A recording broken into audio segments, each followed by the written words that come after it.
பலவித நோய்கள் தினமும் என்னை தாக்குதம்மா. எதிரிகள் ஏவும் ஏவல்கள் என்னை வீழ்த்துதம்மா. செய்கின்ற செயல்கள் யாவும் வீணாய் போகுதம்மா. வருகின்ற நன்மைகள் யாவும் தடையாய் போகுதம்மா.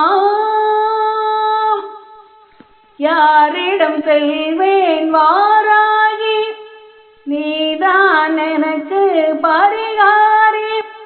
கடைக்கண் திறந்து பாரம்மா, நீ இன்றி துணைதான் யாரம்மா. தாயே நீ மட்டும் இல்லை என்றால் என்றோ மாண்டே போயிரு.